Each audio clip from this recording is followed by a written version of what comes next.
اور کیا تمہیں موسیٰ کے حال کی خبر ملی ہے؟ جب انہوں نے آگ دیکھی تو اپنے گھر والوں سے کہا کہ تم یہاں ٹھہرو، میں نے آگ دیکھی ہے، میں وہاں جاتا ہوں، شاید اس میں سے میں تمہارے پاس انگارہ لاؤں یا آگ کے مقام سے اپنا رستہ معلوم کر سکوں۔ پھر جب وہ وہاں پہنچے تو آواز آئی کہ اے موسیٰ، میں تو تمہارا پروردگار ہوں، تو اپنے جوتے اتار دو، تم یہاں پاک میدان یعنی طویٰ میں ہو، اور میں نے تم کو منتخب کر لیا ہے، تو جو حکم دیا جائے اسے سنو،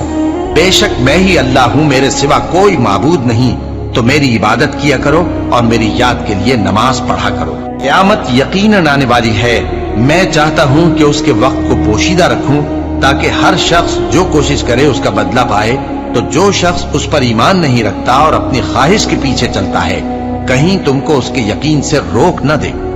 تو اس صورت میں تم ہلاک ہو جاؤ۔ اور ہم نے پہلے آدم سے عہد لیا تھا مگر وہ اسے بھول گئے،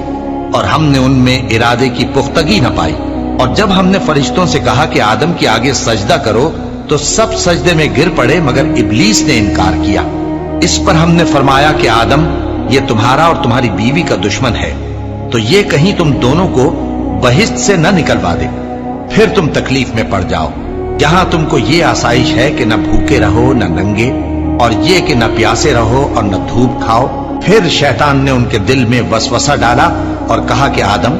بھلا میں تم کو ایسا درخت بتاؤں جو ہمیشہ کی زندگی کا باعث ہو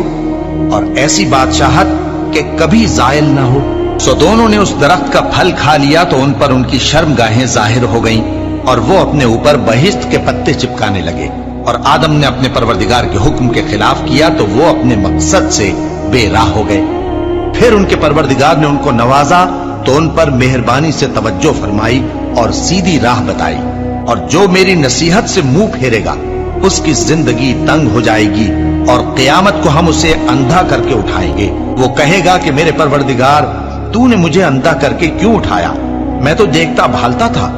اللہ فرمائے گا کہ ایسا ہی چاہیے تھا، تیرے پاس ہماری آیتیں آئیں تو تو نے ان کو بھلا دیا، اسی طرح آج ہم تجھ کو بھلا دیں گے۔